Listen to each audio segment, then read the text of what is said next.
குரல் FM நேயர்கள் அனைவருக்கும் வணக்கம். முள்ளோடுதான் முத்தங்களா நாவலின் 2ஆம் பகுதியை காண தயாரா?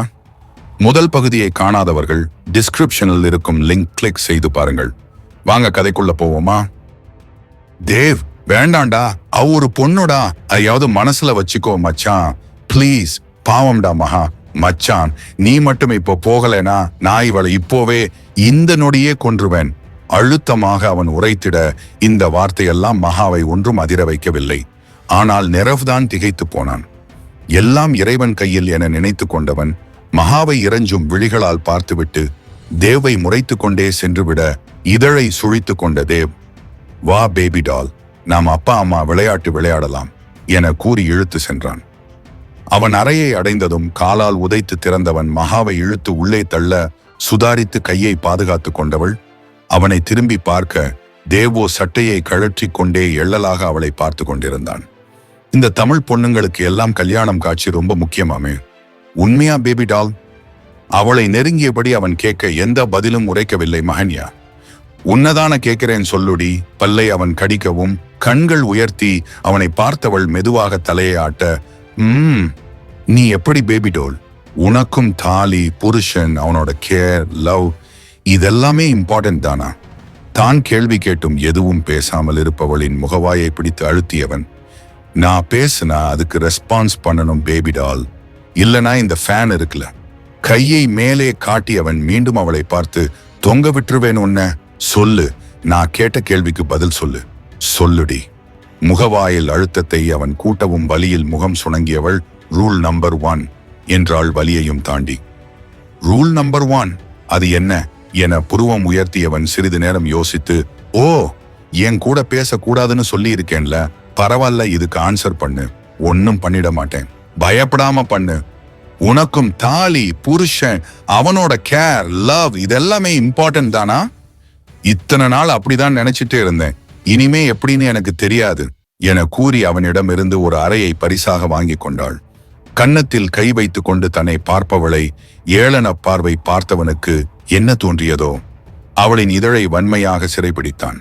திடீரென அவன் முத்தமிடவும் திகைத்து போனவள் திமிர தொடங்க அதையெல்லாம் கொஞ்சமும் கண்டுகொள்ளாமல் அவள் இதழில் மூழ்கி போனான் அவன்.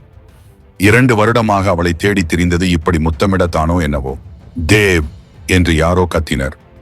அதில் விலகியவன் யார் என திரும்பி பார்க்க மகன்யாவோ இதான் நேரம் என அப்படியே பின்னால் நகர்ந்து கொண்டாள். என்ன தேவ் பண்ற? யாரே? கோபத்தில் முகம் சிவந்து போய் சாருலினி கேட்க, என் பொண்டாட்டி என்றான் எந்தவித அலட்டலும் இல்லாமல். அதில் அதிர்ந்து போனவள் தேவ் என கத்த, சாரு டார்லிங், அவ சாக போறவடா, அதுவும் என் கையாலேயே. நீ ஒன்னும் சீரியஸா எடுத்துக்காத. நான் 2 வருஷமா ஒருத்திய தேடிட்டே இருந்தேன்ல, அவதான் இவ. கூடிய சீக்கிரம் என் கையாலேயே சாக போறவ் என்றதும் தான் அவள் முகத்தில் நிம்மதி பரவியது. மகன்யாவோ என்ன சொல்றான் இவன்? 2 வருஷமா என்ன தேடிட்டே இருந்தானா? அப்போ இதெல்லாம் ஏதும் ட்ராப்பா? நாம தான் வாலண்டியரா வந்து சிக்கியிருக்கோமா? ஒண்ணுமே புரியலையே என நினைக்க, நன்றி தெய்வம், நான் பயந்துட்டேன் தேவ். அவனை நெருங்கி வந்தவளை கை வளைவில் நிறுத்தியவன், நீ ஏன் டார்லிங் பயப்படணும்? ஆமா, எங்க போய் இருந்த நீ? அப்பா அம்மாவை பார்க்க போய் இருந்தேன் தேவ். அதுக்குள்ள நீ என்னன்னா இந்த நாய கல்யாணமே பண்ணிட்டே இருக்க என்றவள் சட்டை இல்லாத அவன் மேனியை கை கொண்டு வருட மகன்யாவிடம் தொடங்கியதை இவளிடம் முடிக்க எண்ணி அவள் இதழோடு இதழ் சேர்த்தவன் அப்படியே அவளை தூக்கி கட்டில் நோக்கி நடக்க மகன்யா சற்று அதிர்ந்துதான் போனாள். தாலி ஏறி முழுதாக 1 மணி நேரம் கூடாது ஆகவில்லை. அதற்குள் தன் கணவன் தன் கண் முன்னாலே இன்னொரு பெண்ணை முத்தமிடுகிறான் என நினைத்து கொண்டு அவர்களையே அருவருத்து போய் பார்த்து கொண்டிருந்தாள். மகன்யா, என்னடி சும்மா இருக்க? உன் புருஷன் இன்னொருத்திய கிஸ் பண்றான், போய் தடுத்து நிறுத்திடி என்று கூறிய மனதை அதட்டியவள், இவன் ஒன்னும் என் புருஷன் இல்ல, என் யமன் என கூறி அவர்களை பார்க்க சகியாமல் தரையை வெறிக்கத் தொடங்கினாள். இருவரும் முத்தமிடும் சத்தங்களும் சாருவின் சிணுங்களும் சிரிப்பும், தேவ் தேவ் என்று ஓயாமல் அவன் பெயரை அவள் உச்சரிப்பதும் மகான்யாவை முகம் சுழிக்க செய்ய கண்களை மூடிக்கொண்டவள் காதையும் அடைத்து கொண்டாள். கவுன்சிலரின் மகனுக்கும் இவனுக்கும் எந்த ஒரு வித்தியாசமும் இல்லையே. அவனை வேண்டாம் என்று சொல்லி இவனிடம் சிக்கி கொண்ட என் நிலையை என்னவென்று சொல்வது? அந்த குடிக்காரனை கல்யாணம் செய்திருந்தால் கூட என் குடும்பத்தை அடிக்கடி பார்த்து கொண்டிருப்பேன், பேசி இருப்பேன். உயிருக்கு எந்த சேதமும் ஆகியிருக்காது. அவனை ஒதுக்கிவிட்டு இவனிடம் வந்து என் உயிரை மொத்தமாக பணயம் வைத்துள்ள என்னை என்னதான் சொல்வது? என் நிலை மட்டும் எந்த பெண்ணுக்கும் வரக்கூடாத ஆண்டவா. ஏழ்மையின் விளிம்பில் உயிர் வாழ்ந்து இப்படி ஒருவனிடம் சிக்கி அவனை கொடூரமான நிலையில் திருமணம் செய்து கொண்டு முதலிரவில் இன்னொரு பெண்ணுடன் அவன் கூடிக்கொண்டிருப்பதைக் கண்டும் எதுவும் செய்ய முடியாமல் பேச முடியாமல் இருக்கும் என் நிலை மிகவும் கொடுமை. என் கதையை எழுதும் பொழுது மட்டும் கண் இரண்டையும் மூடிக்கொண்டாயோ என மனதிற்குள் புலம்பி தள்ளியவளுக்கு அழுகை முட்டி கொண்டு வர அவர்களுக்கு முதுகு காட்டி படுத்து கொண்டவள் சத்தமில்லாமல் கண்ணீர் வடித்தாள். இன்று அலைச்சல் அதிகம் என்பதால் மனசோர்வுடன் சேர்த்து உடல் சோர்வும் இணைந்து கொள்ள சிறிது நேரத்திலே அவர்களின் சத்தத்தையும் தாண்டி உறங்கிவிட்டாள் பெண்ணவள். இங்கு கூடி களைத்தவர்கள் சோர்ந்து போய் விலகி படுத்துக்கொள்ள அப்பொழுதுதான் சுருண்டு படுத்துக் கொண்டிருக்கும் மஹன்யாவை பார்த்தான் தேவ். அருகில் திரும்பி பார்த்தவன் விட்டத்தை பார்த்து கொண்டிருந்த சாருவை கண்டு, சாரு, நீ உன் ரூம் போய் தூங்கு என்றிட, ஏன் என்றாள் அவள். போன்னு சொன்னேன். ஒல்லை கடித்து கொண்டு அவன் சொல்லவும் பயந்து போனவள் போர்வையை உடலுக்கு போற்றி கொண்டு சென்று விட, அவள் சென்றதும் எழுந்தவன் கபோர்ட் திறந்து ஒரு ஷார்ட்ஸ் அணிந்தான். அதன் பின் ரெஸ்ட் ரூம் சென்றவன் கண்ணாடியில் அவன் முகத்தை சில வினாடி வெறித்து விட்டு வெளியே வர நன்றாக உறங்கிக் கொண்டிருந்தாள் மஹன்யா. தூக்கத்தில் சேலை விலகி அவளின் பளிங்கு சிற்றிடை இவன் கண்களுக்கு விருந்தாக அமைய நேராக அவளிடம் சென்று அவளை தூக்கியவன் கட்டிலில் தூக்கி போட பயந்து போய் விழித்தவள் தேவை கண்டதும் எழுந்து அமர அவளையே ஒரு மாதிரி பார்த்து கொண்டிருந்தவன் நொடியில் அவளை அடைந்து கட்டிலில் தள்ளி அவள் மீது படர பதறிதான் போனாள் மஹன்யா. அவளை மேலிருந்து கீழ்வரை கண்களால் அளந்தவன், நீ கூட நல்லாதான் இருக்க பேபி டால் என்று கூறி அவள் இதழில் அவன் இதழை பதிக்க கண்களை இருக்க முடியவளுக்கு குமட்டுவது போல் இருந்தது. இன்னொருத்தியுடன் கூடி களைந்துவிட்டு தன்னை முத்தமிடுகிறான் என்றால் இவன் எந்த அளவிற்கு கேடுகெட்டவனாக இருப்பான் என்று எண்ணி அவளுக்கு ஒரு புறம் அவமானமாகவும் மறுபுறம் பயமாகவும் இருந்தது. எவன் கூடையாவது படுத்து உங்கப்பனை காப்பாத்துவியா என அந்த கவுன்சிலர் கூறிய வார்த்தை உண்மையாகி போனதை எண்ணி அவளுக்கு மொத்தமாக அவனிடம் கோழையாகி இருப்பதால் அழுகை முட்டி கொண்டு வர மௌனமாக கண்ணீர் வடித்தாள் மஹன்யா. அவளின் இதழ் சுவையோடு வேறு சுவையும் கலந்து போக இதழ் பிரித்து அவள் முகம் பார்த்தவன் மகா அழுவதைக் கண்டு, ஏய், என்னத்து கூடி அழுற? டேஸ்ட் மாறுதா இல்லையா? முடிச்சிட்டு விடுறேன், அப்புறமா அழு, கண்ண துடைன்னு சொன்னேன். அதட்டலாக அவன் சொல்லவும் சேலையால் கண்ணீரை துடைத்தவள் வெறுப்புடன் அவனை பார்க்க நல்ல என்றவன் மீண்டும் சுவைக்க தொடங்கினான் அவள் இதழை. காலையில் உறக்கம் களைந்து எழுந்த மஹன்யா அருகில் அவளின் யமன் இல்லாததைக் கண்டு பெருமூச்சை விட்டாள். இரவு முத்தமிட்டு கொண்டிருந்தவன் நீண்ட நேரத்திற்கு பிறகே அவளை விடுவித்து இருந்தான். அவன் விட்டதும் இறங்கப் போனவளை ஒரே தள்ளாக கட்டிலில் தள்ளியவன் பாதி உடலை அவள் மேல் போட்டபடி உறங்கத் தொடங்க அவளுக்கு தான் வெறுப்பாக இருந்தது. அவனை கரித்து கொட்டியபடி இருந்தவள் எப்பொழுது உறங்கினாள் என்பது அவளுக்கே தெரியவில்லை. ரெஸ்ட் ரூம் நுழைந்தவள் கண்ணாடியில் அவள் பிம்பத்தை பார்த்து பாவப்பட்டு கொண்டாள். கன்னத்தில் பதிந்து இருந்த அவன் விரல் தடங்கள் இத்தனை நாட்களாக தினமும் எழும் பொழுது அனைத்தையும் பார்த்து கொள்ளலாம் என்ற நம்பிக்கையில் உதட்டில் தானாக ஒரு புன்னகை அரும்பும். ஆனால் இன்று மனதில் வெறுமை மட்டுமே குடியேறி இருக்க அவளை பார்க்க கூட விருப்பம் இல்லாமல் போனது. முகம் கழுவியவளுக்கு அப்பொழுதுதான் நினைவிற்கு வந்தது தன் உடைமைகள் எதுவும் இங்கு இல்லை என்று. எங்கு சென்று யாரிடம் கேட்பது என்று புரியாமல் தளர்ந்த நடையுடன் வெளியே வந்தவள் அவனின் டவலை கூட எடுத்து கொள்ளாமல் அவள் சேலை முந்தானையிலே முகம் துடைத்துக் கொண்டாள். சிறிது நேரம் கட்டிலில் அமர்ந்து இருந்தவளுக்கு பல் துலக்காமல் ஒரு மாதிரி இருக்கவும் வேறு வழியில்லாமல் கதவை நோக்கி நடை போட்டாள். கதவில் கை வைக்கவே அவளுக்கு பயமாக தான் இருந்தது. அறையிலிருந்து வெளியேறவே கூடாது என்ற கட்டளையை விதித்து இருக்கிறானே, இவளின் யமன் பிறகு எப்படி செல்வாள்? மனதை திடப்படுத்தி கொண்டவள் கதவில் கை வைத்து திறக்க வெளியே கை கட்டியபடி நின்றிருந்தான் தேவ். வீட்டிற்குள்ளே வடிவமைக்கப்பட்டிருந்த ஜிம்மில் ஒர்க் அவுட் செய்துவிட்டு வந்திருப்பான் போல, அதுவும் வெறித்தனமாக. மொத்த உடலும் குளித்து இருந்தது வேர்வையில். மூச்சு கூட லேசாக வாங்கி கொண்டிருந்தது அவனின் நெஞ்சுக்குழி. அவனை கண்டதும் அதிர்ச்சியாகி கண்களை அகல விரித்தவள் 2 அடி பின்னால் நகர்ந்து விட அலட்சியமாக அவளை பார்த்தவனோ உள்ளே நுழைந்து அவன் கபோர்டில் இருந்து ஒரு டவலை எடுத்துக்கொண்டு நேராக ரெஸ்ட் ரூம் நுழைந்து கொண்டான். அவன் செல்லும் வரையில் தலை நிமிராமல் இருந்தவள் கதவை சாற்றும் சத்தம் கேட்ட பின் தான் மூச்சையே விட்டாள். கதவு சாற்றாமல் அவன் போய் இருக்க அதன் வழியாக எட்டி பார்த்தாள் மஹன்யா. யாரேனும் இருக்கிறார்களா என்று. பாதுகாவலன் ஒருத்தன் கன் வைத்துக் கொண்டு நடந்து கொண்டிருக்க இவனாவது கண்ணில் சிக்கினானே என நினைத்து கொண்டவள் அண்ணா அண்ணா என்று மெல்லிய குரலில் அழைக்க அவன் காதுகளை அது எட்டவே இல்லை. அவள் கண்ணில் இருந்து மறைந்து விட்டான். ஐயோ என தலையில் கை வைத்துக் கொண்டவள் மீண்டும் அவன் வரும் வரை காத்திருக்க தொடங்கினாள். சில நிமிடங்களில் அவன் அவள் இருக்கும் அறையை அடைந்துவிட அண்ணா என்று இம்முறை சத்தமாகவே அழைத்திருந்தாள் மகன்யா. அவள் குரல் காதில் கேட்டதும் ஒரு நொடி நடப்பதை நிறுத்தியவன் மீண்டும் நடக்கத் தொடங்க, அண்ணா எனக்கு ஒரு ஹெல்ப் வேணும் கொஞ்சம் என்றவளின் வார்த்தை அதோடு நின்று போனது. அவளுக்கு பின்னால் ஏதோ உடையும் சத்தம் கேட்டு அவள் பேசியதை நிறுத்தியும் மீண்டும் ஏதோ உடைந்து போக கண்களை இருக்க மூடியவள் பயத்துடனே மெதுவாக திரும்ப ருத்ரமூர்த்தியாய் நின்றிருந்தான் தேவ். கண்ணாடி பொருள்தான் உடைந்து இருந்தது. குளித்துவிட்டு வெளியே வந்தவன் கதவையே பார்த்து கொண்டிருந்த மகன்யாவை ஒரு முறை பார்த்துவிட்டு பெரிதாக எடுத்து கொள்ளாமல் செல்ல அப்பொழுதுதான் சரியாக அவள் பாதுகாவலனை அழைத்து இருந்தாள். நல்ல வேளையாக அவன் இவள் புறம் திரும்பவில்லை. இல்லையெனில் அவன் பிணத்தை புதைத்து இருப்பார்களோ எரித்து இருப்பார்களோ அதை தேவே அறிந்து இருப்பான். சிதறி கிடந்த கண்ணாடி துண்டை கையில் எடுத்தவன் சடார் என்று அவளை நெருங்கி இருக்க வேர்த்து போனது மகன்யாவிற்கு. கண்ணாடி துண்டை அவள் தொண்டை குழியில் வைத்தவன் ரூல் நம்பர் 4 என்ன பேபி டால்? அவள் தொண்டையையே பார்த்து கொண்டு அவன் கேட்க எச்சில் கூட விழுங்காமல் தொண்டையை உள்ளே இழுத்தவள் கண்கள் கலங்கி போய் அவனை பார்த்தாள். உன்னதான் பேபி டால் கேட்கிறேன், ரூல் நம்பர் 4 என்ன? கண்ணாடி துண்டை லேசாக அவன் அழுத்தவும் அவள் தொண்டையில் கீறி ரத்தம் கசிய தொடங்க அவளுக்கு அந்த வலியெல்லாம் உரைக்கவே இல்லை பயத்தில். இன்னொரு முறை கேட்க மாட்டேன்டி, குத்தி போட்டுட்டு போயிடுவேன். சொல்லு, ரூல் நம்பர் 4 என்ன? வீட்ல யார்கிட்டையும் பேசக்கூடாது. திக்கி திணறியவளை அழுத்தமாக பார்த்தவன், அப்புறம் என்ன டேஷ் குடி அவன் கூட பேசுன? சொல்லு, என்ன அவன்கிட்ட இருந்த கண்ணை கடனா வாங்கி என்ன சுட்டு தள்ளிடலாம்னு பிளான் போட்டியா?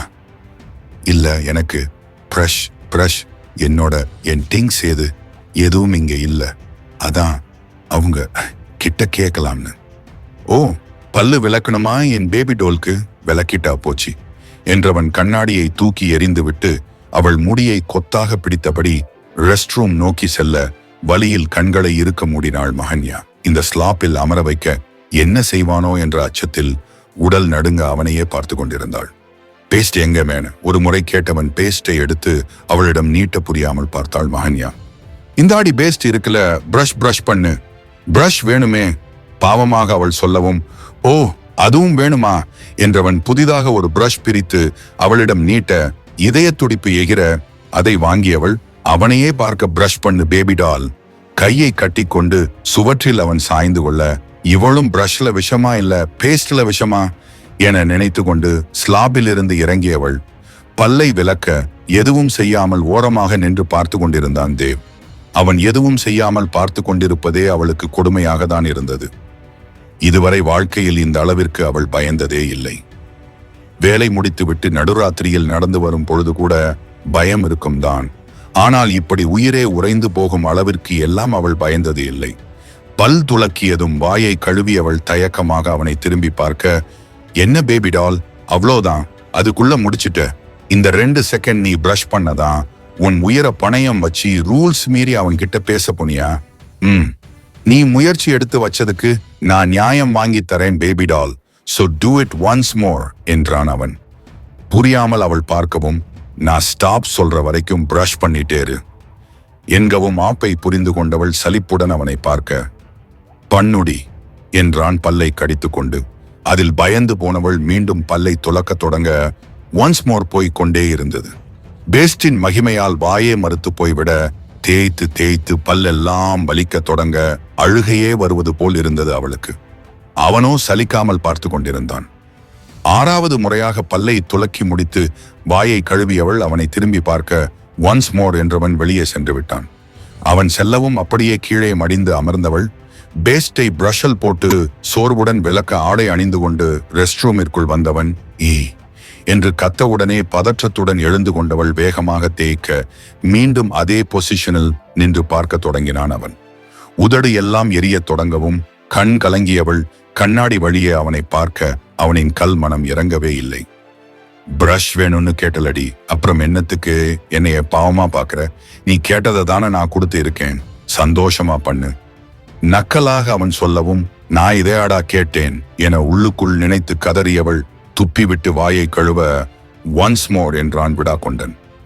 அதில் திகைத்து போனவள் அப்படியே மடிந்து அமர அவள் படும் கஷ்டங்களை மகிழ்ச்சியாக பார்த்து கொண்டிருந்தான் தேவ். கும்மட்டுவது போல் ஆகிவிட்டது மஹன்யாவிற்கு. இதற்கு அவன் 4 அடி அடித்து இருந்தால் கூட அவளுக்கு பெரிதாக ஒன்றும் தெரிந்து இருக்காதோ என்னவோ. ஒரு பல் துலக்க ஆசைப்பட்டது தவறா என நினைத்து கொண்டவள் தலை தூக்கி பார்க்க வெறியாக முறைத்து கொண்டிருந்தான் அவளின் யமன். அதில் பயந்து போனவள் மீண்டும் எழுந்து பல் துலக்க தொடங்க அந்த கல்நெஞ்சக்காரனின் இதழில் அழகான புன்னகை. ஐயோ, என்ன விட்டுடா டேய் என மனதில் ஓலமிட்டவள் வாயை கழுவி விட்டு அவனை பார்க்க போதும் என்று நினைத்தானோ என்னவோ. அவளை நெருங்கி கழுத்தை இறுக்கி பிடித்தவன், இனிமே யார்கிட்டையும் பேசவே கூடாது, சரியா பேபி டால் என கேட்க அவள் தலையோ தானாக ஆடியது. குட் என்றவன் வெளியே செல்ல கீழே அமர்ந்தவள் அப்படியே எவ்வளவு நேரம் அழுது கொண்டிருந்தாளோ பேபி டால் என்ற தேவதை குரலில்தான் எழுந்தாளே. முகத்தை அழுந்து துடைத்து கொண்டவள் வேகமாக வெளியே செல்ல, இதான் உன் கபர்ட், உன் திங்ஸ் எல்லாம் இதுல இருக்கு, ஓகே. நல்லவன போல் பேசியவனை சத்தியமாக அவள் நம்பிடவில்லை. இதிலும் ஏதாவது ஆப்பு வைத்திருப்பான் என்று நினைத்து கொண்டவள் எதுவும் பேசாமல் தலையை மட்டும் ஆட்ட, அப்புறம் உன்னோட 3 வேளை உணவும் அங்கே உள்ளது என்று கையை அவன் காட்டவும், என்ன பாம்பு பல்லியை உயிரோட சாப்பிட சொல்லுவானோ என்று நினைத்து மரண பீதியில் திரும்பியவள் வெறும் பிரெட் பீஸ் இருப்பதை கண்டு திகைத்துதான் போனாள். உடம்பு சரியில்லாமல் காய்ச்சலில் கொதித்து கொண்டிருந்தாலும் பிரெட் சாப்பிட மாட்டாள் மஹன்யா. என்னவோ சிறிய வயதில் இருந்தே அவளுக்கு பிரெட் எல்லாம் உண்டால் என்ன, பார்த்தாலே கொமட்டி கொண்டுதான் வரும். ஆனால் இப்படி 3 வேளையும் இதான் உணவு என சாதாரணமாக சொல்பவனை என்னவென்று சொல்வது? எனக்கும் இவனுக்கும் என்ன சம்பந்தம்? ஏன் என்னை இவ்வளவு கொடுமை செய்ய வேண்டும் என்று எண்ணுகிறான்? என் மேல் அப்படி என்ன வெறுப்பு இவனுக்கு? முன்பின் இவனை பார்த்தது கூட இல்லையே. எதனால் என்னை கொல்லும் அளவிற்கு இவன் கோபம் கொண்டுள்ளான்?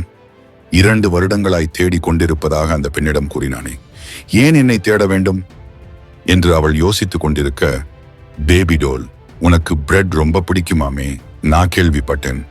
நக்கலாக அவன் சொல்லவும் அவனை பார்த்தவள் எதுவும் பேசாமல் இருக்க, நான் போட்ட எல்லா ரூல்ஸும் மைண்ட்ல இருக்கட்டும், யார்கிட்டையும் நீ பேசக்கூடாது, இந்த ரூமை தாண்டி வெளியே போகணும்னு நீ நினைக்கவே கூடாது.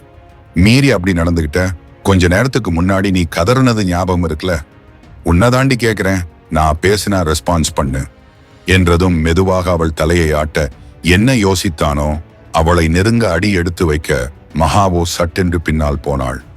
பேபி டால், நான் கிட்ட வந்தா இப்படியெல்லாம் பின்னாடி போக கூடாது அடிக்குரலில் கூறியவன் அவள் முகவாயை பிடித்து அழுத்த வலித்தாலும் முகத்தில் காட்டாமல் அமைதியாக நின்றிருந்தாள் மஹன்யா. உன்னை கிஸ் பண்ணணும்னு என் மனசு சொல்லிட்டே இருக்குடி, ஓவர் நைட்ல எனக்கு வசியம் வச்சிட்டியா என்ன? அவன் இப்படி கேட்கவும் அவள் இதழ் ஏளனமாக வளைய அதை கண்டவனோ வெறி கொண்டவன் போல் அவள் இதழை முற்றுகையிட்டான். மஹன்யாவின் யமன் அவன் செயலை அறவே வெறுத்தவள் தேவின் நெஞ்சில் கை வைத்து அவனை தள்ள முயற்சிக்க, முத்தத்தில் லைத்து இருந்தவன் அவளின் பிஞ்சு கரம் மோதவும் தடுமாறி நகர்ந்துதான் போனான். பூக்கரம் தீண்டிய நெஞ்சை குனிந்து பார்த்தவன் அவள் கையை வளைத்து அவளின் முதுகின் பின் வைக்க வலி உயிர் போனது அவளுக்கு. என்னடி, என் கிட்டையே உன் திமிர காட்டுறியா? எவ்வளோ தைரியம் இருந்தா என் மேலையே கைய வச்சு இருப்ப. இவ்வளோ தைரியம் எங்கிருந்துடி உனக்கு வந்துச்சு? எங்கிருந்து வந்துச்சு? அவள் கையை பலம் கொண்டு அவன் வளைக்கவும் வலி உயிர் போகா என்று கத்தினாள் மஹன்யா. அவள் கத்தியும் எந்தவித உணர்ச்சியும் முகத்தில் காட்டாமல் இன்னும் வளைத்தவன் விடாமல் அவள் கத்தி கொண்டிருப்பதில் அப்படியே அவளை தள்ளிவிட கீழே விழுந்தாள் மகா. கீழே விழுந்ததும் கையை தேய்த்து கொண்டவளுக்கு கண்ணில் இருந்து தாரை தாரையாய் கண்ணீர் கொட்ட சில வினாடி அவளையே பார்த்து கொண்டிருந்தவன் அங்கு இருந்த பீங்கான் பூச்சாடியை எடுத்து உடைத்து கதவை அரைந்து சாற்றிவிட்டு வெளியேறிவிட பயத்தில் நடுங்கிக் கொண்டிருந்தாள் மஹன்யா. அவன் சென்றும் விழுந்த இடத்தில் இருந்து எழாதவள் அங்கேயே படுத்துக்கொண்டு அவள் விதியை எண்ணி கண்ணீர் வடித்தாள். சிறிது நேரத்தில் பசிக்கவும் எழுந்தவள் முதலில் குளித்துவிட்டு வருவோம் என முடிவு எடுத்து கபோர்ட் திறக்க, நல்ல வேளையாக அவள் எதிர்பார்த்தது போல் எந்த ஆப்பும் அதில் இல்லை. புடவைகளும் சுடிதார்களும் உள்ளாடைகளும் தனித்தனியே அடுக்கி வைக்கப்பட்டிருக்க கொஞ்சம் நிம்மதியாக தான் உணர்ந்தாள் மஹன்யா. சுடிதார் ஒன்றை எடுத்துக்கொண்டவள் குளித்துவிட்டு வெளியே வர பிரட்டை கண்டதும் கண்கள் கலங்கியது. கடைசியாக எப்பொழுது உண்டாள் என்று கூட அவள் நினைவில் இல்லை. நேற்று தங்கையின் பள்ளிக்கு சென்றது, அதன் பின் தந்தைக்காக அலைந்தது மட்டுமே நினைவில் இருந்தது. ஒரே நாளில் தன் வாழ்க்கை இப்படி திசை மாறும் என்று அவள் நினைத்து கூட பார்க்கவில்லை. தாய் தந்தை தங்கை மூவரும் என்ன செய்து கொண்டிருப்பார்கள்? இவர்கள் சொன்னது போல் வீடு எல்லாம் மாற்றி கொடுத்து இருப்பாங்களா? ஸ்ருதிக்கு வேறு நாளை ஃபீஸ் கட்ட வேண்டும், இல்லை என்றால் டிசி கொடுத்து விடுவார்கள். இதை யாரிடம் சொல்வது என்று யோசித்தவளுக்கு தேவை நினைத்து மனம் பயம் கொள்ள ஐயோ என்றானது. அவனிடமும் பேசக்கூடாதாம், வேறு எவரிடமும் பேசக்கூடாதாம். நான் என்ன பொம்மையா என புரிந்தவளின் மனம், அப்படித்தானே உன்னை அவன் கூறினான் பேபி டால் என்று சொல்லி சிரித்துவிட்டு செல்ல கடுப்பாகி போனாள் மஹன்யா. பசிக்கவும் வேறு வழி இல்லாமல் பெட்டை எடுத்தவள், நல்ல வேலை ஊசி போனதை குடுக்கல் என நினைத்து கொண்டு கடினப்பட்டு அதை சாப்பிடத் தொடங்கினாள். பசிக்கு நன்றாக 4 பீஸ் தொண்டை அடைக்க அடைக்க தின்றவள் தண்ணீரை குடிக்க வாந்தி வந்துவிட்டது. வேகமாக ரெஸ்ட் ரூம் நுழைந்து வாந்தி எடுத்தவள் சோர்ந்து போய் வெளியே வந்தாள். சாப்பிட்டது அனைத்தும் வெளியே வந்துவிட்டது. மீண்டும் அதையே உண்ணும் அளவிற்கு அவள் உடம்பில் தெம்பு இல்லை. போதிய உணவை எடுத்துக் கொள்ளாததால் உடல் மிகவும் சோர்ந்து போய்விட்டது. சிறிது நேரம் கட்டிலில் தலை சாய்த்து கீழே அமர்ந்து அவள் குடும்பத்தை பற்றி யோசித்துக் கொண்டிருந்தவளுக்கு பைத்தியமே பிடிப்பது போல் இருந்தது. எவ்வளவு நேரம்தான் இப்படி ஒரே அறையில் இருக்க முடியும்? பேசவும் ஆள் இல்லை, போன் இல்லை, டிவி இல்லை, எதுவுமே இல்லை. சுவற்றையே எவ்வளவு நேரம்தான் அவளும் வெறிப்பாள். ஓயாமல் ஓடி திரிந்து உழைத்து கொண்டிருந்தவளுக்கு இப்படி ஒரே இடத்தில் அமர்ந்து இருப்பது மிகவும் கடினமாக இருந்தது. தனிமை இந்த அளவிற்கு கொடுமையாக இருக்கும் என்று அவள் நினைக்கவே இல்லை. நேற்று அவன் இந்த ரூமை விட்டு வெளியே செல்லக்கூடாது என்று கூறிய போது அவளுக்கு அது பெரிதாக தெரியவில்லை. ஆனால் இப்பொழுதுதானே அந்த யமனின் தண்டனை எவ்வளவு கொடுமையானது என்று விளங்கியது. எழுந்தவள் சிறிது நேரம் அறையை சுற்றி பார்த்து கொண்டிருந்தாள். ஒன்றுமே இல்லை அந்த அறையில். சுற்றி பார்க்கும் அளவிற்கு 4 பெரிய கப்பாட்டு, அதில் ஒன்றைத்தான் இவளுக்கு ஒதுக்கி உள்ளான். ஃபேன் கூட இல்லை, ஏசியே தான். அதுதான் அவளுக்கு இன்னும் கடுப்பாக இருந்தது. அறையில் எந்த சத்தமும் இல்லாமல் அவள் மூச்சு காற்று சத்தம் மட்டுமே கேட்பதால் 4 படுக்கும் அளவிற்கு பெரிதாக இருந்த பெட்டிற்கு பின்னால் தேவின் போட்டோ பெரிதாக ஃப்ரேம் போடப்பட்டு சுவற்றில் மாட்டப்பட்டு இருக்க ஒரு போட்டோக்கு கூட சிரிக்க தெரியல. இவன் எல்லாம் என் கழுத்துல தாலி கட்டி இருக்கிறான் என நினைத்து அவன் போட்டோவை அடிக்க கையை ஓங்கியவள் பின்பு அதை மடக்கி கொண்டு மீண்டும் சுற்றி பார்த்தாள். தேவ் ஏதோ ஒரு பெண்ணுடன் இருப்பது போல் கட்டில் அருகே போடப்பட்டிருந்த லேம்ப் டேபிள் மேல் போட்டோ இருக்க அதை எடுத்து பார்த்தவள், யார் இது?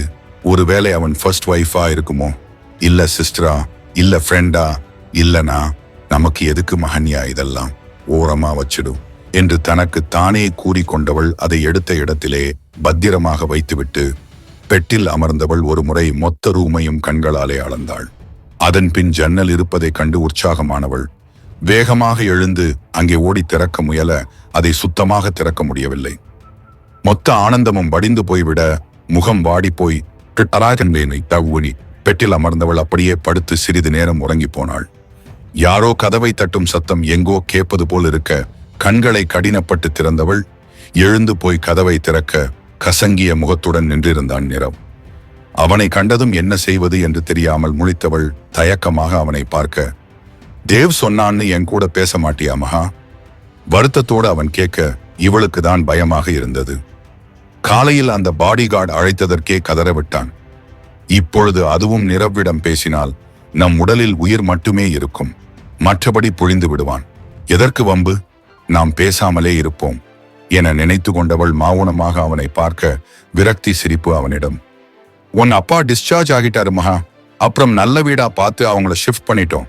நீ வாங்கி வச்சு இருந்த கடன் எல்லாமே செட்டில் பண்ணிட்டோம் என்றதும் மகிழ்ச்சியான மகா மிருதுவாக புன்னகைத்து தலையை வேகமாக ஆட்ட, இத சொல்லதான் வந்தேன்.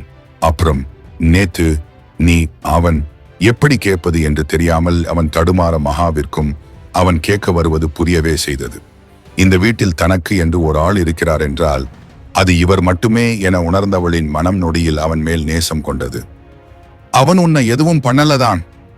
ஒரு வழியாக அவன் கேட்டுவிட மகாவும் இல்லை என்பது போல் தலையை ஆட்டினாள். அதில் உயிரே வந்தது போல் நிம்மதியாக உணர்ந்தவன் பெருமூச்சு விட்டு, சரி மகா வரேன் என கூறி கிளம்ப அவளுக்கு ஸ்ருதியின் ஸ்கூல் ஃபீஸ் நினைவிற்கு வந்தது. அதில் தேவ் அவனின் ரூல்ஸ் என மொத்தத்தையும் மறந்தவள் அண்ணா என்று அழைத்து இருக்க நிரவிற்கு மகிழ்ச்சியாக இருந்தது. முகம் கொள்ளா புன்னகையுடன் என்னவென அவன் திரும்ப, என் தங்கச்சி ஸ்ருதிக்கு ஸ்கூல் ஃபீஸ் பே பண்ணணும், நாளையோட லாஸ்ட், கொஞ்சம் அதை மட்டும் பண்ணிடுறீங்களா? தயங்கி நின்று அவள் கேட்க மஹன்யா பேசியதே அவனுக்கு மகிழ்ச்சி அளித்ததால் சரி என்று சந்தோஷமாக தலையை ஆட்டினான். உனக்கு என் மேல கோபம் இருக்கா மகா? மனமெங்கும் பாரத்தோடு அவன் கேட்க, இல்லை என்பது போல் தலையை ஆட்டியவள் உள்ளே சென்று கதவை சாற்றிக் கொள்ள சற்று நிம்மதியாக உணர்ந்தான் நிரவ். அந்த அறையில் இருப்பதால் அவளுக்கு நேரம் என்ன ஆகிறது என்று கூட தெரியவில்லை. 4 சுவற்றையும் மாறி மாறி பார்த்து பார்த்து அவளுக்கு கண்வலி வந்ததுதான் மிச்சம். ஒரு பக்கம் பசி உயிர் போனது. ஆனால் பிரெட் தின்று வாந்தி எடுக்க அவள் விரும்பாததால் உண்ணவில்லை. தலை வின் வின் என்று வலிக்கவும் தலையை பிடித்தபடி அமர்ந்து இருந்தவள் சடார் என்று கதவை திறந்து கொண்டு உள்ளே நுழைந்த தேவை கண்டு எழுந்து நின்றாள். நிரவ் கிட்ட ஏன் பேசின பேபி டால்? சாதாரணமாக முகத்தை வைத்துக் கொண்டு அவன் கேட்டிருக்க, கேட்டவளுக்கு தான் உயிர் போகும் அளவிற்கு பயம் கொண்டது மனம். நிரவ் கிட்ட பேசினியா என தேவ் கேட்டதும் உச்சி முதல் பாதம் வரை நடுங்க தொடங்கிவிட்டது மஹன்யாவிற்கு. ஏசி அறையிலும் வேர்க்க தொடங்க அவனையே பயத்துடன் பார்த்து கொண்டிருந்தாள். என்ன பேசினீங்க பேபி டோல்? ஒரு மாதிரி டோனில் அவன் கேட்டிட, சாதாரணமாக பேசினாலே மனம் பேயை பார்த்தது போல் அலரும். இப்படியெல்லாம் பேசினால் பிஞ்சு மனம் என்ன செய்யும் பாவம். அவளை நெருங்கி அவன் நிற்கவும் பின்னால் நகர போனவள் கட்டிலில் இடித்து அப்படியே அமர்ந்துவிட காலை ஒரு புறம் தூக்கி வைத்து அவள் முகத்திற்கு நேராக இவன் முகத்தை கொண்டு சென்றவன், ரூல்ஸஸ் மீறிட்டே இருக்குரிய பேபி டால், டோட்டலி அன்ஃபேர். என்ன பண்ணலாம் இப்போ? உன் சுண்டு விரலை வெட்டிடலாமா என்றதும் திகைத்து போனவள் வேண்டாம் என்பது போல் தலையை ஆட்ட, வேண்டாமா? அப்ப என்ன பண்ணலாம்னு நீயே சொல்லு, சொல்லு பேபி டோல், உனக்காக நான் அதை கண்டிப்பா பண்ணுவேன், சொல்லு, சொல்லுடி. இவ்வளவு நேரம் அமைதியாக பேசிக் கொண்டிருந்தவன் இறுதியில் கத்திவிட துள்ளி விழுந்தவள் கண்களை இருக்க மூடினாள். Look at me. ஒவ்வொரு வார்த்தையையும் அழுத்தமாக அவன் உச்சரிக்க படபடக்கும் விழிகளால் அவனை ஏறிட்டவள், சாரி சாரி என்றிட ஏளனமாக இதழ் வளைத்தான் தேவ். நீ என்னடி நினைச்ச? இந்த தேவுக்கு எதுவுமே தெரியாது, அவன் ஈஸியா ஏமாத்திடலாம்னு நினைச்சியா? இல்லை என்பது போல் அவள் தலையை ஆட்ட, அப்புறம் என்னத்துக்கு பேபி டால் அவன்கிட்ட பேசின? என்னன்னு பேசின? அவள் கழுத்தில் கையை வைத்து நெரித்தபடி அவன் கேட்கவும் முகத்தை சற்று மேலே உயர்த்தி அவனை பார்த்தவள் இருபுறமும் தலையை ஆட்ட, என்ன பேசின சொல்லு. என் தங்கச்சிக்கு ஸ்கூல் ஃபீஸ் பே பண்ணணும்னு சொன்னேன், வேற எதுவும் இல்லை. ஓ என்றவன் அவள் கழுத்தை விட்டுவிட நீவி கொண்டாள் அவள் கழுத்தினை. உங்களுக்கு என் மேல என்ன கோபம்? ஏன் இந்த மாதிரி எல்லாம் பண்றீங்க? நான் என்ன செஞ்சேன் உங்களுக்கு? என்ன ஏற்கனவே தெரியுமா? நான் யாருக்கும் எந்த தப்பும் செஞ்சது இல்லையே. என் மேல ஏன் இவ்வளோ வெறுப்பா இருக்கீங்க? அப்புறம் தைரியத்தை வரவழைத்து பேசிக் கொண்டிருந்தவள் சடார் என்று அவன் திரும்பி பார்க்கவும் நிறுத்தி கொள்ள மீண்டும் அவளை நெருங்கியவன் பலார் என்று அறைய கன்னத்தில் கை வைத்தவள் கண்ணீருடன் அவனை பார்க்க, என்னென்றேன்? என்கிட்ட பேசுற அளவுக்கு உனக்கு தைரியம் இருக்கா? கொண்டு புதைச்சிருவேன். ஆக்ரோஷமாய் கத்தியவன் வெளியேறிவிட தொம்மென்று கட்டிலில் அமர்ந்தவள் கண்ணீர் வடித்தாள். கடவுளே, ஏன் என்னை இப்படி போட்டு படுத்துற? நான் உனக்கு என்ன பாவம் பண்ணேன்? ஏன் என்னைய இப்படி விடாம சோதிக்கிற? யாரு இவரு? இவருக்கும் எனக்கும் என்ன சம்மதம்? ஏன் என் மேல இவ்வளோ வெறுப்பா இருக்காரு? எனக்கு எதுவுமே புரியல. தலையை பிடித்து கொண்டு புலம்பியவளுக்கு அவள் தாய் தந்தையை பார்க்க வேண்டும் என்று மனம் அடித்துக் கொள்ள பைத்தியமே பிடிப்பது போல் உணர்ந்தாள். சிறிது நேரத்தில் எழுந்து ரெஸ்ட் ரூம் சென்றவள் முகம் கழுவி விட்டு வெளியே வர பசி வயிற்றை கிள்ளியது. பசியில் வாடிக்கொண்டிருப்பது, தேவ் யார் என்று புரியாமல் தவிப்பது, அவன் முத்தமிடுவது, பெற்றவர்களை கூட தொடர்பு கொள்ள முடியாமல் இருப்பது என அனைத்தும் மண்டையில் மாறி மாறி வர, ஆ என்று கோபம் கொண்டு கத்தியவள் பிரெட்டை தூக்கி சுவற்றில் அடித்தாள். அவள் அடித்த வேகத்தில் கவர் கிழிந்து மொத்தப்பட்டும் கீழே விழுந்துவிட மீண்டும் ஒரு முறை ஆ என தலையை பிடித்து கொண்டு கத்தியவள் அப்படியே தரையில் படுத்து கொண்டாள். என் பேபி டால்க்கு இவ்வளோ கோபம் வருமா? அவள் கத்தியதை லேப்டாப்ல பார்த்து புருவம் உயர்த்தினான் தேவ். அவர்கள் அறையில் நேற்று இரவே சிறிய அளவில் ஒரு ஸ்பை கேமராவை வைத்து விட்டான். அதன் வழியேதான் நிரவிடம் இவள் பேசியதை கண்டு வெறி கொண்டவன் ஆபீஸில் இருந்து கிளம்பினான். இப்பொழுது மீண்டும் காரில் ஆபீஸ் நோக்கி சென்று கொண்டிருந்தவன் அவளின் ஒவ்வொரு அசைவுகளையும் தவறாமல் பார்த்து கொண்டிருந்தான். அவள் கத்தி பிரெட்டை தூக்கி எறிந்தது அவனுக்கே ஆச்சரியமாக தான் இருந்தது. என்ன ஒரு கோபம் என்று நினைத்தவன் பிரெட்டை தூக்கி எறிந்ததற்கு மாலை வைத்து செய்வதாக முடிவு செய்துவிட்டு தரையில் சுருண்டு படுத்து இருப்பவளையே வெறிக்கத் தொடங்கினான். இரவு வரை வேலையே சரியாக இருந்ததால் தாமதமாக வீட்டிற்குள் நுழைந்தவன் ஹாலில் அமர்ந்து இருந்த நிரவை கண்டும் காணாமல் நகர நில்லு என்றிருந்தான் அவன். அவன் நிற்க சொல்லவும் இதழை ஏளனமாக வளைத்தவன் ஏகத்தாளமாக திரும்பி எஸ் மச்சான் என்றிட, நீ பண்ணிட்டு இருக்கிறது தப்புன்னு உனக்கு தோணலையா தேவ்? பெருமூச்சுடன் நிரவ் கேட்க, நீ எதை மச்சான் சொல்ற? வந்ததும் என் பொண்டாட்டிய பார்க்க பாசமா ஓடுறதையா, இல்ல வீட்டுல பொண்டாட்டிய வச்சுக்கிட்டு லேட்டா வீட்டுக்கு வரதையா? கிண்டலாக கேட்டவனை கடைக்கண்ணால் முறைத்த நிறவும், நான் ஏதை கேட்கிறேன்னு உனக்கு தெரியும் மச்சான். இல்ல மச்சான், எனக்கு தெரியல, நீ எதடா கேட்கிற? அப்பாவித்தனம்டன் கணக்கில் வழிந்தது யமனின் முகத்தில். எரிச்சல் மேலிட அவனை பார்த்த நிறவ், மகன்யா ரொம்ப நல்ல பொண்ணுடா, நாம் எதுக்கும் நல்லா விசாரிச்சு பார்க்கலாம் தேவ். நீ அவ விஷயத்துல தப்பு பண்ணிட்டே இருக்கிற.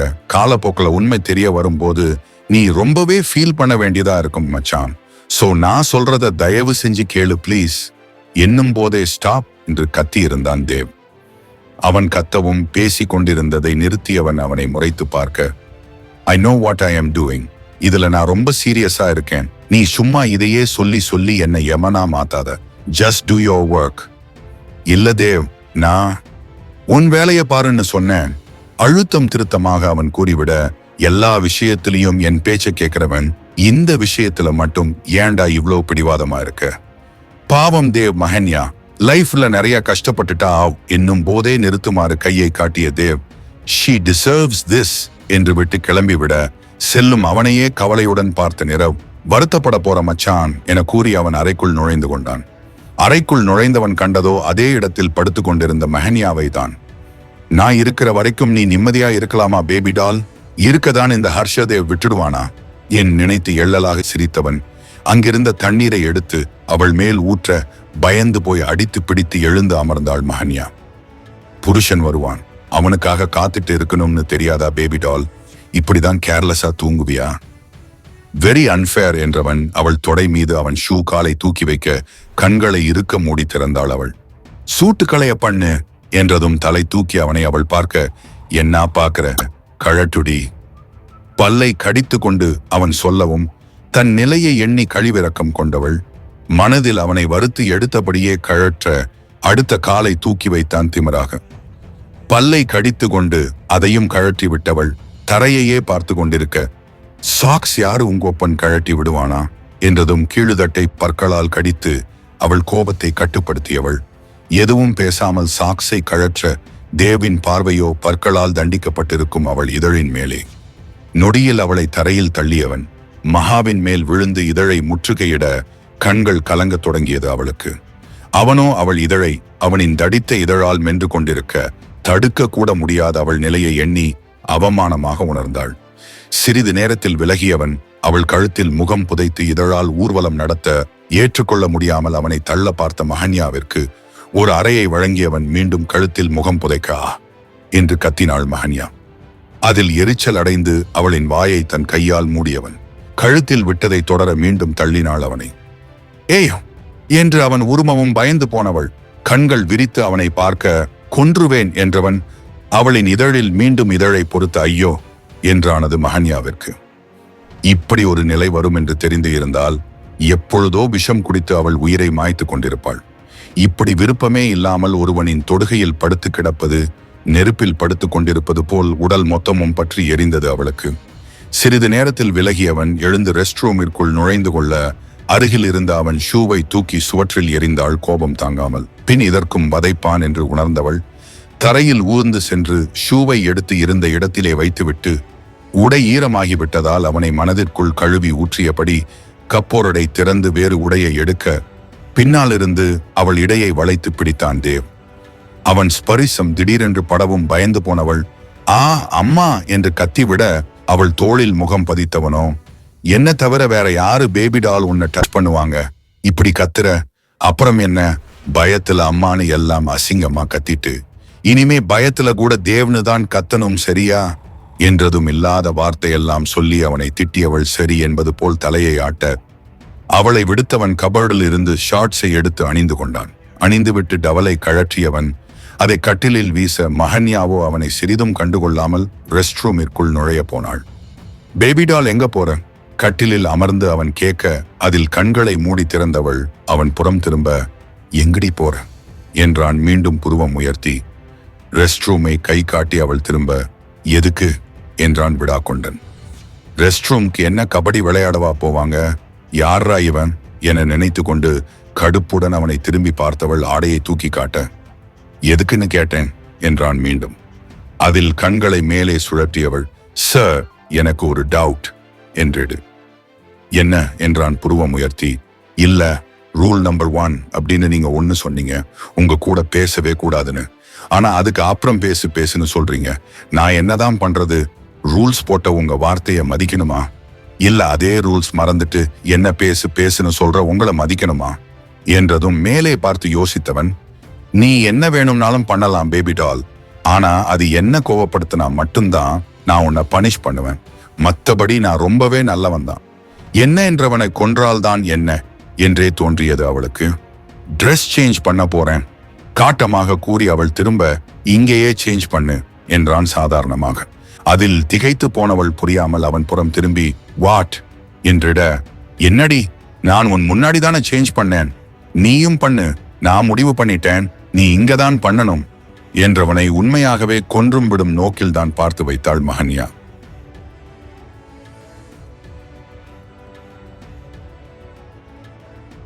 இங்கேயே மாத்துடி. கன்னத்தை கையால் தாங்கி அவளையே அவன் கண்களால் ஊடுறவ தொடங்க வாயடைத்து போய் நின்றவள் சார் என இழுக்க, என்ன பேபி டால், நீ என் பொண்டாட்டி தானே, நான் தானே மொத்தத்தையும் பார்க்க போறேன், காமன் காமன் டோயட் என அவன் கூறவும் என்ன சொல்வதென்று தெரியாமல் அவனை பார்த்தாள். நின்னுட்டே இருந்தா எப்படி பேபி டால், நான் வெயிட் பண்ணிட்டு இருக்கேன்ல, நீயா மாத்திரியா இல்ல நான் மாத்தி விடட்டுமா? ஒற்றை கண் அடித்து அவன் கேட்கவும் திகைத்து போனவள் பொறுக்கி என மனதில் நினைத்து கொண்டு எடுத்த ஆடையை கப்போர்டில் வைக்க போக ஏளனமாக இதழ் வளைத்தான் தேவ். கபர்ட் மூடிவிட்டு திரும்பியவளை ஹேய் இங்க வாடி என்றழைக்க, அடுத்து என்ன செய்ய போறானோ என்ற பயத்திலே அவன் அருகில் சென்று நின்றாள் மஹன்யா. அருகில் நின்றவளின் கையை பிடித்து அவனுக்கு கீழே அமர செய்தவன், சாப்டியா பேபி டால்? குரலில் தேன் போல் விஷத்தை தடவி அவன் கேட்க, அவளும் கனிவுடன் தான் கேட்கிறான் என்று நம்பி இல்லை என்பது போல் தலையை ஆட்டினாள். அச்சச்சோ, ஏன் பேபி டால்? ஒன்றுமே தெரியாதது போல் அவன் கேட்கவும், பிரெட் எனக்கு பிடிக்காது என பாவமாக அவள் சொல்ல, அதை கண்டும் கூட அவன் மனம் சிறிதும் இறங்கிடவில்லை. ஸ்சூ ஸ்சூ என்று உச்சி கொட்டியவன், தெரியும் பேபி டால், தெரிஞ்சேதான கொடுத்தேன், உனக்கு நைட்டுக்கும் சேர்த்துதான் கொடுத்து இருந்தேன், அது இப்படி கீழே போட்டு வச்சு இருக்கியே, இப்ப என்ன பேபி டால் சாப்பிட போற, பட்டினியா இருப்பியா என்றதும் அவன் ஏளனத்தை புரிந்து கொண்டவள் எதுவும் பேசாமல் வெற்று பார்வை பார்க்க, கதவை கூட தட்டாமல் தொடை வரை மட்டுமே ஒரு ஷர்ட் அணிந்து கொண்டு பேண்ட் கூட அணியாமல் உள்ளே நுழைந்தாள் சாருளினி. கதவை திறந்த சத்தத்தில் அவள் புறம் திரும்பினர் இருவரும். சாருவின் உடையை கண்டு மகாமுகம் சுழிக்க, தேவோ முகம் கொள்ளா புன்னகையுடன் அவளை பார்த்தான். கையில் உணவு தட்டுடன் வந்தவள் அவன் காலுக்கு கீழே அமர்ந்து இருந்த மகாவை அலட்சியமாக பார்த்து, ஏய் தள்ளிப்போ என்றிட தேவை திரும்பி ஒரு பார்வை பார்த்தாள் மகா. அவன் பார்வையோ சாருவின் மீதே இருக்க முகம் கருத்து போன மகா எதுவும் கூறாமல் நகர்ந்து விட தேவின் மடி மீது அமர்ந்தாள் சாரு. அவள் அமரவும் இடையோடு தன்னுடன் அவளை இறுக்கிக் கொண்டவன் அவளின் கழுத்தில் முகம் புதைத்து ஒரு முத்தம் வைக்க சிணுங்கி சிரித்த சாருவோ, தேவ் நீ சாப்பிடவே இல்லையாமே, அதான் உனக்காக நானே ஃபுட் கொண்டு வந்துட்டேன். கொஞ்சம் தமிழில் அவள் பேசவா, நீயே ஊட்டி விடு டார்லிங் என்றான் அவள் கழுத்தில் இன்னொரு முத்தம் வைத்து. பசியில் வாடி போய் அமர்ந்து இருந்த மகாவிற்கு ஒரு புறம் சாப்பாடு வாசம் ஆளை இழுக்க, மறுபுறமும் அவர்களின் செயல் கடுப்பாயிருந்தது. அவ்வளோதான காட்டு தேவ். கையில் உணவை எடுத்து அவள் சொல்லவும் வாயை திறந்தவன் உணவை வாங்கிக் கொள்ள மகாவிற்கு வயிறு இழுத்து பிடித்தது பசியில். உண்டு 2 நாட்கள் ஆனவளின் முன்பு அமர்ந்து பழைய சோற்றை தின்றாலே அவளுக்கு பசியில் நாக்கு நடனமாடும். இதில் அவனுக்கு பிரயாணியை அல்லவா ஊட்டி கொண்டிருக்கிறாள் சாரு. மகாவிற்கு பசியில் அழுகையாய் வந்தது.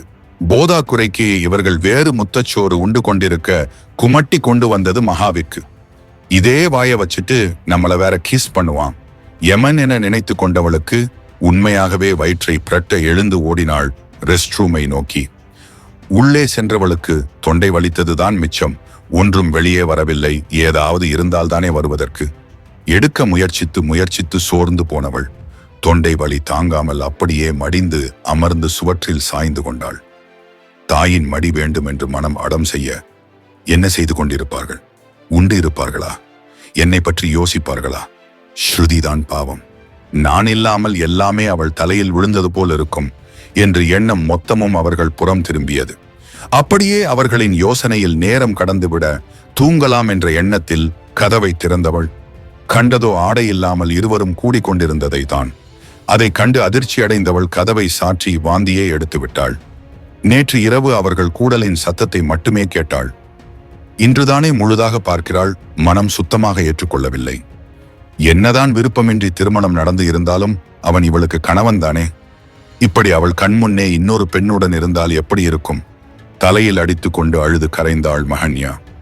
ஏன் இப்படி ஓர் வாழ்க்கை என்று தோன்றாமல் இல்லை. அழுதே சலித்து போனது அவளுக்கு. சத்தம் குறையவும் கதவை மெதுவாக திறந்தவள் இருவரும் கட்டி அணைத்தபடி உறங்குவதைக் கண்டு கொல்லும் கோபம் வந்தது. எதையாவது தூக்கி இருவரின் தலையிலும் போட்டு கொன்று விடலாமா என சுற்றி முற்றி பார்த்தவள் எதுவும் கிட்டாமல் போகவும் அமைதியாக சென்று படுத்தவள் உறங்கி போனாள்.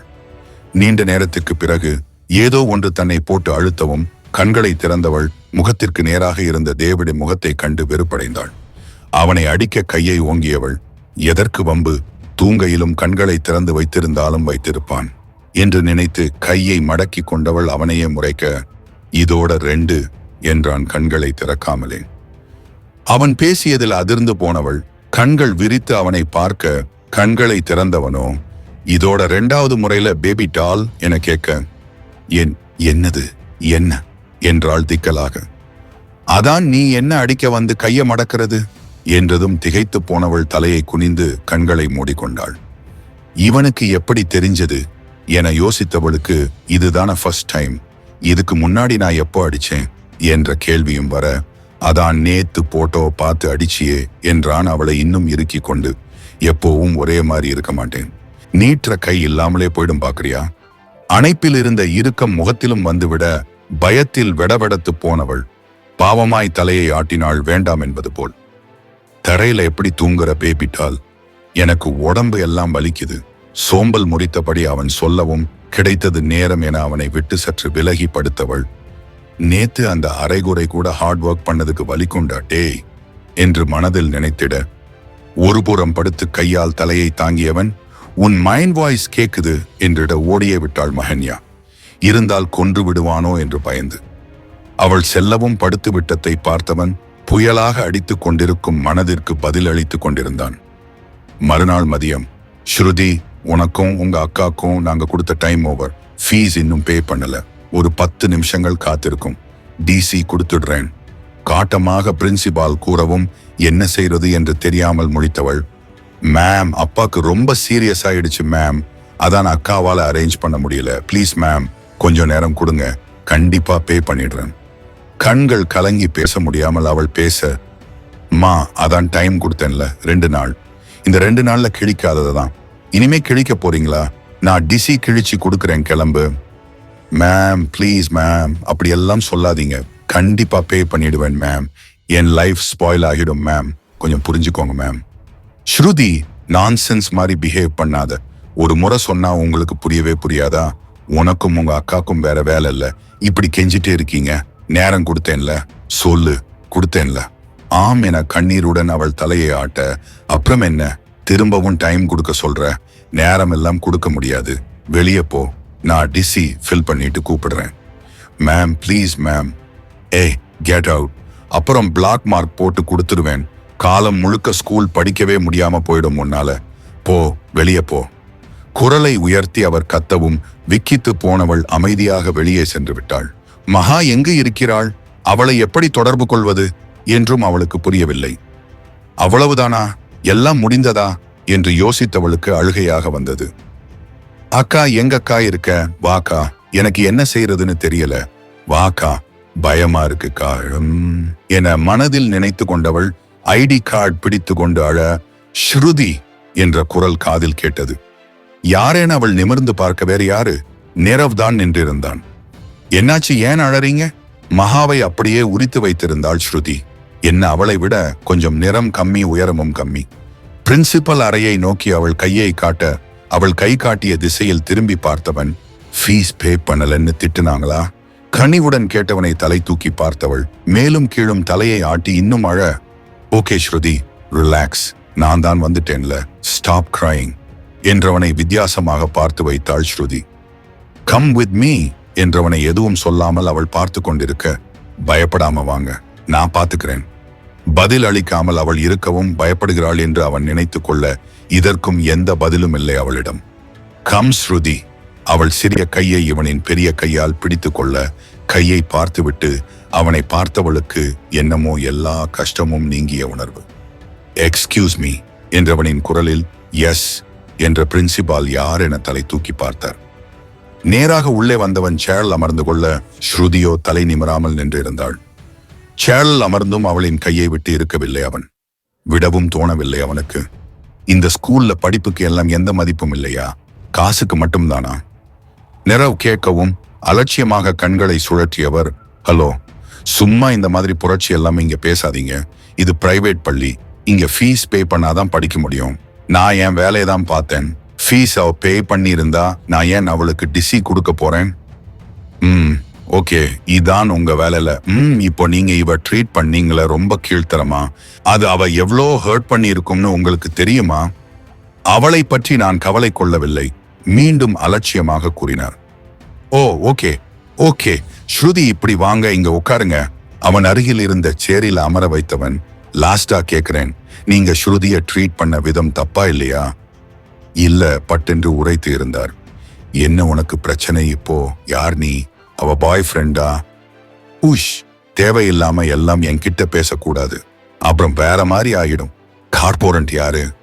ரூம் முழுவதன சுற்றி பார்த்தவன் காரஸ்பாண்டன்ட் கான்டாக்ட் இருப்பதை கண்டு, இதோ இருக்கு, வெயிட் அ மினிட் பிரின்சிபல் என்றவன் கரஸ்பாண்டிற்கு அழைக்க ஸ்ருதியோ அவனையே பார்த்து ஆவின கொண்டிருந்தாள். Hello mister Sivakumar, MCC public ஸ்கூலோட கரஸ்பாண்டண்டா? சோ நான் நீரவ் மதுரன் என்றதும் அவன் பெயரை ஒரு முறை கூறிக்கொண்டது ஸ்ருதியின் மனம். பிரின்சிபாலை கொஞ்சம் வேலையை விட்டு தூக்குறீங்களா என்றதும் அதிர்ந்து போன பிரின்சிபால் அவனையே பேவென பார்க்க, ரீசன் கூட என்னன்னு கேட்க மாட்டீங்களா சார் என நிரவ் கூறவும் பிரின்சியின் மனம் நிம்மதியடைய மீண்டும் எகத்தாளமாக பார்த்து வைத்தார். ஓகே, உங்க இஷ்டம் என்றவன் போனை வைத்துவிட்டு கால் மேல் கால் போட்டு அமர பிரின்சியின் செல் அலறியது. அதை எடுத்து பேசியவரின் முகம் கருத்து போய்விட ஸ்ருதியோ வாயை பிளந்து பார்த்து கொண்டிருந்தாள். சார், நான் சொல்றத கொஞ்சம் ரீசன் என்னன்னு கூட கேட்கல மேம். சொன்னதுமே சரின்னு சொல்லிட்டாரு, என்ன பண்றது? சார் ப்ளீஸ் சார், இப்படி எல்லாம் சொல்லாதீங்க. கொஞ்சம் கரஸ்பாண்டன்ட் கிட்ட பேசுங்க சார். எழுந்து நின்று அவர் கெஞ்சவும் ஸ்ருதியும் எழுந்து கொள்ள அவள் கையை பிடித்து இருந்தவனோ, ஸ்ருதி உட்காருங்க. ஏன் இந்த மாதிரி மரியாதைனா என்னன்னு தெரியாதவங்களுக்கு எல்லாம் மரியாதை கொடுக்குறீங்க? உட்காருங்க ஸ்ருதி என்று அவளின் கையை மெதுவாய் இழுக்க அவளும் அமர்ந்து கொண்டாள். இப்போ மட்டும் எதுக்கு மரியாதை எல்லாம் கொடுக்குறீங்க மேம்? உட்காருங்க. அட உட்காருங்க, நான் உங்களை மாதிரி கேவலமானவன் இல்ல, என்னை விட வயசுல மூத்தவங்களை நிக்க வைக்க உட்காருங்க என்றதும் அவர் உட்கார, உங்களுக்கும் பொண்ணு இருக்கா? ஆம் என்பது போல் அவர் தலையை ஆட்ட, இதே ஸ்கூலா தான் இருக்கும், ஏன்னா நீங்க தான் இந்த பெரிய ஸ்கூலோட பெரிய பிரின்சிபால் ஆச்சே. எந்த வகுப்பு? என் கிளாஸ் தான் என ஸ்ருதி பதில் அளிக்க, ஓ என்றவன், ஸ்ருதிக்கும் உங்க பொண்ணு வயசுதான், அவங்க ஃபேமிலி கஷ்டம் எல்லாமே உங்களுக்கு தெரியும் தானே, அப்புறமும் ஏன் இந்த மாதிரி? எவ்வளோ ஹர்ட் ஆகி இருக்கும் இவங்களுக்கு, எவ்வளோ கெஞ்சி இருப்பாங்க. பெண்களுக்கு பெண்களே எதிரியா இருந்தா எப்படி மேம்? அவங்களால கட்ட முடியாம தானே கட்டல. 12ஆம் வகுப்பு படிக்கிறாங்க, எவ்வளோ இம்பார்ட்டன்ட் அவங்க லைஃபுக்கு. அதை பத்தி எல்லாம் கொஞ்சம் கூட கவலைப்படாம இஷ்டத்துக்கு நடந்துகிட்டா எப்படி சொல்லுங்க? தட்டி கேட்க ஆள் இல்லைன்னு நினைச்சிட்டீங்களோ? பரவாயில்ல, அதான் இப்ப நான் வந்துட்டேன்ல, உங்களுக்கு பேட் டைம் ஸ்டார்ட் ஆகிடுச்சு. சாவகாசமாக அவன் பேசி கொண்டிருக்க அவரோ தலை குனிந்து கண்ணீர் வடித்து கொண்டிருந்தார். அவன் சொல்வதும் உண்மைதானே. வயதில் பெரியவராக இருந்தும் சிறு பெண்ணை எப்படியெல்லாம் காயப்படுத்தி விட்டார். ஸ்ருதியை ஒரு முறை பார்த்தவர் அவள் அழுது வீங்கி போயிருந்த முகத்தை கண்டு வருத்தம் கொண்டார். ஆனால் இப்பொழுது புத்தி வந்து என்ன பயன்? ஸ்ருதியோட இடத்துல உங்க பொண்ணை வச்சு யோசிச்சு பாருங்க. இந்த வயசுல படக்கூடாத கஷ்டம் எல்லாம் பட்டோம். படிக்கணும்னு ஸ்கூலுக்கு வந்து இருக்க பொண்ணுகிட்ட இப்படிதான் நடந்துப்பீங்களா? கொஞ்சமாவது படிச்ச சான்ஸ்னு ஒண்ணு இருந்தா நீங்க இப்படி எல்லாம் பிஹேவ் பண்ணி இருக்கவே மாட்டீங்க. எப்படி ஸ்ருதி விஷயத்துல நீங்க இருந்தீங்களோ அப்படிதான் உங்க விஷயத்துல இந்த நிறவும் இருக்க போறான். நீங்க எவ்வளோ கெஞ்சினாலும் நான் மனசு மாறவே மாட்டேன் மேம். உங்களை வேலையை விட்டு தூக்குனது தான். வாங்க ஸ்ருதி, நாம போய் ஃபெஸ் கட்டலாம். எழுந்து நின்றவன் பிரின்சிபால் கெஞ்சுவதை கொஞ்சமும் காதில் வாங்காதது போல் ஸ்ருதியை இழுத்து கொண்டு சென்று விட, அவளோ பிரின்சியை திரும்பி பார்த்துவிட்டு நிறவை ஆச்சரியமான விழிகளோடு ஏறிட்டாள். ஃபீஸ் கட்டியதும் அவளை அழைத்து கொண்டு பார்க்கிங் வந்தவன், அப்பொழுதுதான் அவள் கைகளில் இருந்த அவன் கையை கவனித்தான். சாரி என்று விட்டு கையை விலக்கி கொள்ள எதையோ இழந்து போனது போல் உணர்ந்தது அவளின் பிஞ்சு மனம். ஓக் ஸ்ருதி, இனிமே உங்களுக்கு எந்த ப்ராப்ளமும் இல்ல. ஃபீஸ் முழுசா பே பண்ணிட்டேன். பஸ் ஃபீஸ் எல்லாம் இல்லையா? நான் பஸ்ல போறது இல்ல. அப்புறம் நடந்துதான் போறேன். என்னது, நடந்துதான் போறீங்களா? உங்க பழைய வீடே தூரம்தான். இதுல புது வீடு அதை விட தூரம். எப்படி நீங்க அவ்வளோ தூரம் நடந்து போவீங்க? பஸ்ல போங்க, நான் ஃபீஸ் பே பண்ணிடுறேன் என்றவனை அழுத்தமாக பார்த்தவள், நீங்க யாரு என்றிட அவனுக்கும் அது அப்பொழுதுதான் உரைத்தது. தேவ் எங்கேயோ சென்றிருக்க தனிமை மீண்டும் சூழ்ந்து கொள்ளவும் சுற்றிய ரூமையே மீண்டும் மீண்டும் சுற்றி கொண்டிருந்தாள் மஹன்யா. சற்று பெரிய அறைதான் என்பதால் அவளுக்கு ஒரு அரை மணி நேரம் சென்று இருக்குமோ என்னவோ. அதன் பின் என்ன செய்வது என்று புரியாமல் கட்டிலில் அமர்ந்தவள் ஓரிடத்தில் மட்டும் கர்டைன்ஸ் சற்று விலகி போயிருக்க அதை சரி செய்ய எழுந்து சென்றாள். அதை சற்று இழுத்து விடும்போது ஏதோ ஒரு கதவு போல் இருப்பதை கண்டவள் மொத்தமாக விலக்கி பார்க்க அங்கு இருந்ததோ பால்கனிக்கு செல்லும் கதவு. கண்ணாடி கதவு என்பதால் பால்கனி என்று தெரிந்து கொண்டவள் கதவில் கையை வைத்து வெளியே தெரிந்த கடலை கண்டு வாயடைத்து போனாள். என்ன பீச் இருக்கு, இது தெரியாம போச்சே என நினைத்து கொண்டவள் அங்கேயே ஒரு சேர் இழுத்து போட்டு அமர்ந்து பீச்சை வெறிக்க தொடங்கினாள். கடலை வெறிக்கும் போது அவ்வளவு ஒன்றும் சலிப்பு தட்டாது அல்லவா? ஆகையால் அவளுக்கு நன்றாகவே நேரம் போனது. ஆனால் மறுபுறம் வயிறு வலிக்க தொடங்கியது. சுவற்றில் இருந்த தேவின் புகைப்படத்தை கண்டு, டே யமா, இதுக்கு நீ எனக்கு விஷமே கொடுத்து இருக்கலாமேடா. யார் நீ? உனக்கும் எனக்கும் என்ன சம்மதம்? ஏன் இப்படி என்ன கொஞ்சம் கொஞ்சமா கொல்லணும்னு நினைக்கிற? கொல்றதுதான் உன் நோக்கம்னா ஒரே அடியா கொன்னுடாலமே. எதனால என்ன கல்யாணம் பண்ணி கொல்லுற? உன் பேர் கூட எனக்கு முழுசா தெரியாதுடா. உன்னை பார்க்க அவ்வளோ வெறுப்பா இருக்கு. லைஃப்ல நான் உன்னை மீட் பண்ணாமலே இருந்து இருக்கலாம். இதெல்லாம் விடு. இதோட ஆரம்ப புள்ளியே எங்க அப்பாவோட அந்த ஆக்சிடென்ட் தான். எங்க அப்பாவுக்கு அந்த ஆக்சிடென்ட் ஆகாம இருந்து இருக்கலாம். அப்படி ஆனதால தானே என்னோட நிலைமைய உனக்கு ஏத்த மாதிரி யூஸ் பண்ணி என் வாழ்க்கையை இப்படி நரகமா மாத்தி வச்சிருக்கேன். என் ஸ்ருதிக்கு ஃபீஸ் பே பண்ணியாச்சா இல்லையான்னு கூட தெரியல. அது வேற ஒரு பக்கம் பயமா இருக்கு. நீ யாருடா நான் யாரு கூட பேசணும் பேசக்கூடாதுன்னு முடிவு பண்றதுக்கு? Who the hell are you? உன் யமன் என்ற குரலில் துள்ளி விழுந்தவள் நீட்டிய கையை மடக்கி திரும்பி பார்க்க கையை கட்டி கொண்டு நின்றிருந்தான் மஹன்யாவின் யமன். நீங்க யாரு என்றதும் என்ன சொல்வதென்று தெரியாமல் முழித்த நேரம் மௌனம் காக்க, நீங்க ஏன் எனக்காக இதெல்லாம் பண்றீங்க? இல்ல, அது நான் அன்னைக்கு அக்கா உங்க கூட தான் வந்தா, நான் பார்த்தேன். ஆனா எங்களை விட்டுட்டு போற கஷ்டத்தை விட அவ முகத்துல அவ்வளோ பயம் இருந்துச்சு. அதை என்னால பார்க்க முடிஞ்சது. யார் நீங்க? ஏன் எங்க அக்கா உங்க கூட வந்தா? எங்க அக்காவை என்ன பண்ணீங்க? இப்ப எதுக்காக எனக்கு பே பண்ணீங்க? அதுவும் பே பண்ணதோட நிறுத்தாம அந்த பிரின்சிபால் எங்களை அசிங்கப்படுத்தினாங்கன்னு அவங்க வேலையவே இல்லாம பண்ணிட்டீங்க. இதெல்லாம் நீங்க பண்ணணும்னு எந்த அவசியமும் இல்லையே. ஏன் இவ்ளோ கரிசனம்? யார் நீங்கன்னு சொல்லுங்க. எங்க அக்காவை என்ன பண்ணீங்க? உயிரோட தான் இருக்காளா? வயதில் சிறியவளாக இருந்தாலும் அனைத்தையும் சரியாக யோசித்து ஒவ்வொரு கேள்வியையும் பயப்படாமல் முகத்திற்கு நேராக கேட்டு நின்றவளை கண்டு உறைந்து நின்ற நிரவிற்கு என்ன பதில் சொல்வதென்று தெரியவில்லை. தான் இவ்வளவு கேள்வி கேட்டும் எந்த பதிலும் உரைக்காமல் இருப்பவனை லேசாக முறைத்து பார்த்தவள், ஹலோ சார், உங்களை தான் நான் கேள்வி கேட்டுட்டே இருக்கேன். நீங்க இப்படி எதுவும் பதில் சொல்லாம இருந்தா என்ன அர்த்தம்?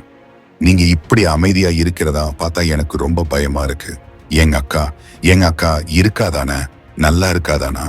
பயத்தில் கண்கள் அலைப்பாய அவள் கேட்க, இதற்கு மேல் பதில் அளிக்காமல் இருந்தால் அது சரியாக இருக்காது என்பதை உணர்ந்தவன் வாயை திறந்தான். மஹன்யாவை நாங்க எதுவும் பண்ணல ஸ்ருதி, அவ நல்லாதான் இருக்கா. உங்ககிட்ட என்ன வேலையா சொல்லிட்டு அவ வந்தாலோ அந்த வேலையை தான் பார்த்துட்டே இருக்கா. நீங்க நினைக்கிற மாதிரி எல்லாம் எதுவும் இல்ல. மஹன்யா இஸ் ஆல் ரைட். நீங்க போய் படிங்க. ஏதாவது தவறாக சொல்லி உளறி கொட்டி விட்டால் சிறு பெண் பயந்து விடுவாள் என்று எண்ணியவன் பொத்தாம் பொதுவாக பதில் அளித்து விட்டு திரும்ப, அக்கா என்ன வேலை பார்க்கறா என்றிருந்தாள் ஸ்ருதி. அதுல கண்களை மூடி திறந்தவன் பொறுமையாக திரும்பி அவளை பார்க்க, மகா உங்க வீட்டுல தான் வேலை பார்க்கறாளா? கேள்வி மாறி போனது.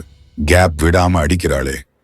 தலையை கோதி நினைத்து கொண்டவன் என்று தலையாட்ட, ஓ, அப்போ உங்களுக்கு கண்டிப்பா தெரிஞ்சு இருக்கும்ல. அக்கா அங்க என்ன வேலை செய்யறான்னு சொல்லுங்க. மஹன்யா என்ன வேலை பார்க்கறா? அதான் சொன்னனே, உங்ககிட்ட என்ன சொன்னாலோ அந்த வேலைதான்.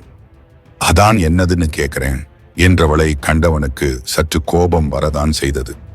மூச்சை இழுத்து விட்டு தன்னை சமன் செய்து கொண்டவன், ஸ்ருதி, இதெல்லாம் பேச நான் இங்க வரல. உங்க அக்கா தான் என்கிட்ட இன்னையோட லாஸ்ட் டேட் ஃபீஸ் பே பண்ணிடுங்கன்னு சொல்லி அனுப்புனா.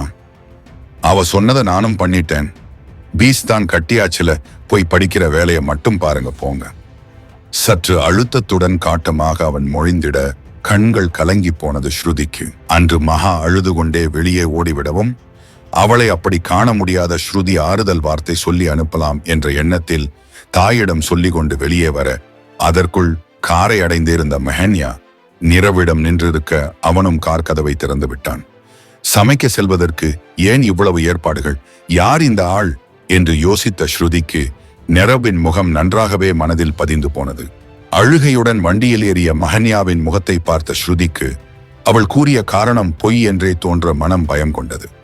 எங்கே சென்று எதில் மாட்டிக்கொண்டாள் என்று தெரியவில்லையே என நினைத்தவள் அக்கா என்று கத்தியிருக்க, அதற்குள் கார் சென்று விட்டது. சற்று தூரம் ஓடியவள் கார் கண்ணில் இருந்து மறையவும் நின்று கொண்டாள். தந்தைக்கு எவ்வளவு பணம் அக்கா கட்டினாள் என்று கேட்க 5 லட்சம் என்று அந்த பெண் சொல்லவும் அதிர்ந்துதான் போனாள். அதிகமாக இருக்கும் என்றுதான் அவளும் நினைத்தாள். ஆனால் இவ்வளவு அதிகமாயிருக்கும் என எதிர்பார்க்கவில்லை.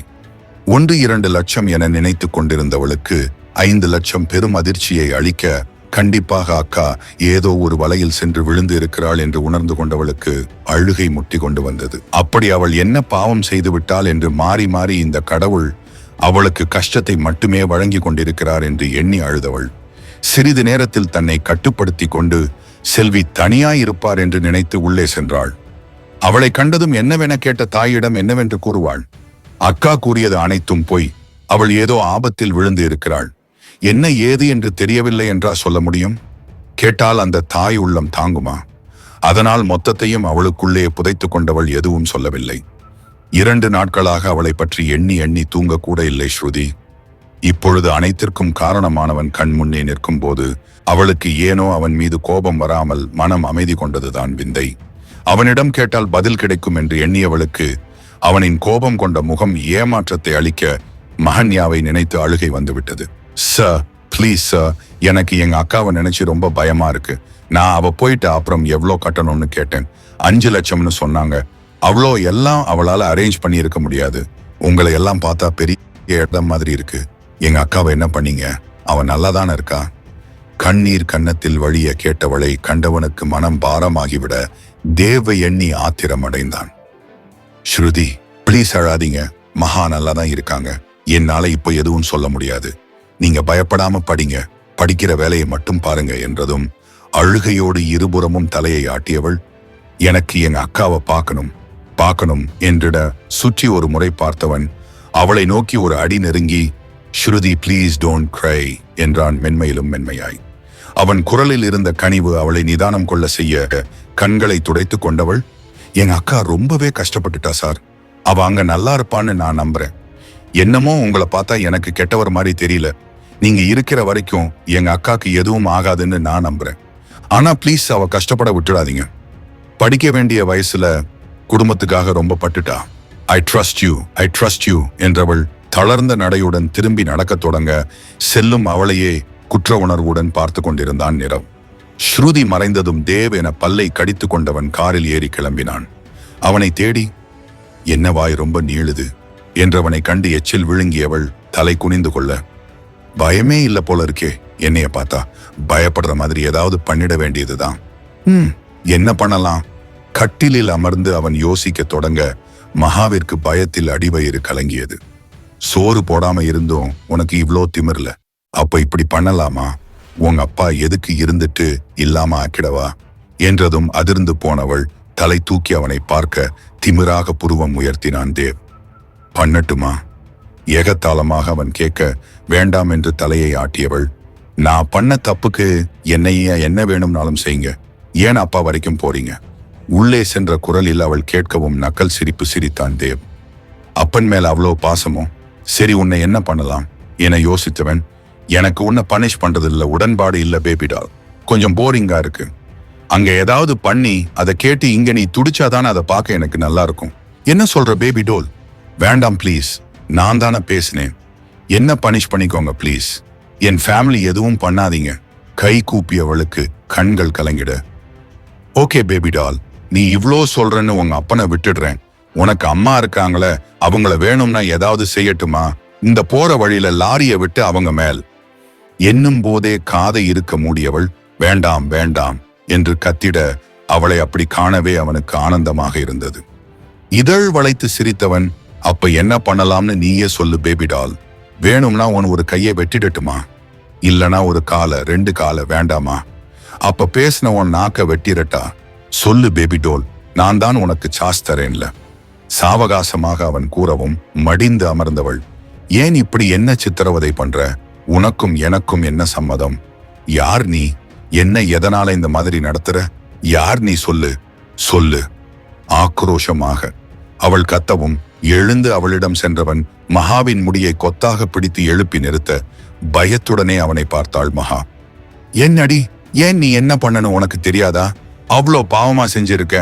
சரி, ஒன்னும் பிரச்சனை இல்ல, உனக்கு நான் நேரம் தரேன். நீ இதுவரைக்கும் பண்ண பாவத்தை எல்லாம் யோசிச்சு பாரு, அப்ப தெரியும் நான் யாருன்னு. சுவற்றில் அவளை தள்ளி நிறுத்தி அவன் கேட்கவும் புரியாமல் அவனை பார்த்தவள், நீ நினைக்கிற ஆள் நான் இல்ல.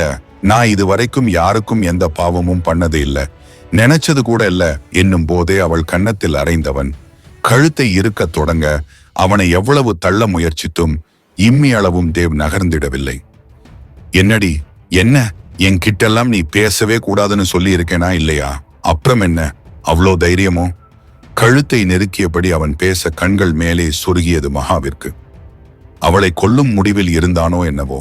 அவள் துடிப்பது, அவனை அடிப்பது, அவளின் கண்களில் கொட்டும் கண்ணீர், கண்கள் மேலே சொருகிய நிலையில் அவள் இருப்பது, எதுவுமே அவன் கருத்தில் பதியவில்லை. தேவ் என்று யாரோ கத்தவும் கழுத்தில் இருந்து கையை எடுக்காமல் அவன் திரும்ப, அதற்குள் அவனை அடைந்து இருந்த நிரவ் அவனை இழுத்து நிறுத்த தொண்டை தேய்த்து கொண்டு மடிந்து அமர்ந்த மகா முகத்தை மூடிக்கொண்டு அழ அவளை பார்த்துவிட்டு தேவை பார்த்த நிரவ் விட்டான் ஒரு அறை. என்ன காரியம் பண்ணிட்டு இருக்க தேவ்? உனக்கு என்ன பைத்தியம் பிடிச்சி போச்சா? ஒரு பொண்ணுகிட்ட இப்படிதான் நடந்துப்பியா? அவளை பார்த்தா எப்படிடா உனக்கு இந்த மாதிரி எல்லாம் நடந்துக்க தோணுது? ஏண்டா மிருகம் மாதிரி நடந்துகிற? மகன்யா நல்ல பொண்ணுடா என்றதும் இவ்வளவு நேரம் அமைதியாக கேட்டுக்கொண்டிருந்தவன் நோ என்று கத்திவிட பயந்து போய் துள்ளி விழுந்தாள் மகன்யா. நிரவோ கையை கட்டி கொண்டு அமைதியாக அவனை பார்க்க, அவன் நல்லவல்ல, என் வாழ்க்கையை அழிச்சவ, நாசமாக்குனவ, என்ன ஒரு மிருகமா மாத்தினவ, இவையெல்லாம் உயிரோடவே இருக்கக்கூடாது. மகன்யாவை நோக்கி அவன் அடி எடுத்து வைக்கவும் அவன் நெஞ்சில் கை வைத்த நிரவ், தேவ் ப்ளீஸ் ப்ளீஸ்டா, நான் சொல்றது கேளு. எனக்கு மகன்யா அப்படி பண்ணியிருப்பான்னு கொஞ்சம் கூட தோணல. அவளால அப்படி பண்ணி இருக்கவும் முடியாது. அவ ஏன் பண்ணி இருக்கணும் அவனுக்கு புரிய வைத்து விட வேண்டும் என்ற நோக்கத்தில் நிரவ் எடுத்து சொல்ல, தேவ் எதையும் புரிந்து கொள்ளும் நிலையில் இல்லை. இல்ல நிரவ், உனக்கு என்னாச்சு?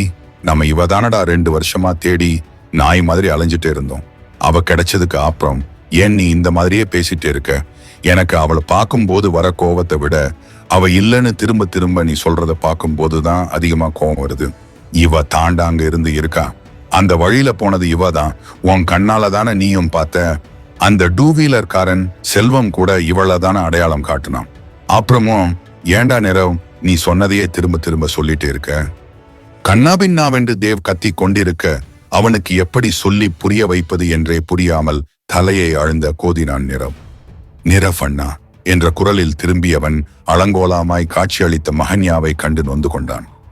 நான் எதுவும் பண்ணலனா என்னும் போதே தேவ் அவளை அடிக்க கிளம்பிவிட கடினப்பட்டு அவனை இழுத்து கொண்டு சென்றான் நிரவ். அவர்கள் சென்றும் கதவையே வெறித்து கொண்டிருந்த மகா உயிர் பயத்தை காட்டியதையும் அவனிடம் அடி வாங்கி கோழையாக அமர்ந்து இருப்பதையும் தான் செய்யாத ஏதோ ஒன்றுக்கு தன்னை குற்றம் சாட்டி தண்டித்துக் கொண்டிருப்பதையும் எண்ணி கோபம் கொண்டவள் ஆ என்று கத்தி அவள் கோபத்தை வெளியேற்ற முயன்றாள். கத்தியும் கோபம் தீராமல் இருக்க பெட் கவர் எல்லாம் இழுத்து வீசியவள் லேம்ப் டேபிளை தள்ளிவிட அதில் தேவும் இன்னொரு பெண்ணும் இருந்த போட்டோ ஃப்ரேம் உடைந்து போனது. அது எல்லாம் அவள் கண்ணில் படவே இல்லை. பூச்சாடி எல்லாம் எடுத்து உடைத்தவள் மீண்டும் ஆ என்று கத்தி மயங்கி சரிந்தாள். 3 நாட்களாக உணவே இல்லாததாலும் அளவுக்கு அதிகமாக கோபம் வந்ததால் கத்தி மொத்த சக்தியையும் இழந்து போனதாலும் கிடைத்த பரிசு அவள் மயக்கம். தன்னறைக்கு தேவை இழுத்து சென்ற நிரவ் அவனை கட்டிலில் அமர வைக்க தலையை கையால் தாங்கிக் கொண்டு அமர்ந்தவன் தரையையே வெறித்து கொண்டிருக்க தேவ் என்று அழைத்தான் நிரவ். நிதானமாக அவனை நிமிர்ந்து பார்த்தவன் என்னவென கேட்க நீ பண்றது தப்பா இருக்கு தேவ். நான் சொல்றத கொஞ்சமாவது கேளு. அப்புறம் நீதான் ரொம்ப வருத்தப்படுவ. நடந்ததுக்கும் மகன்யாக்கும் எந்த சம்மதமும் இல்ல.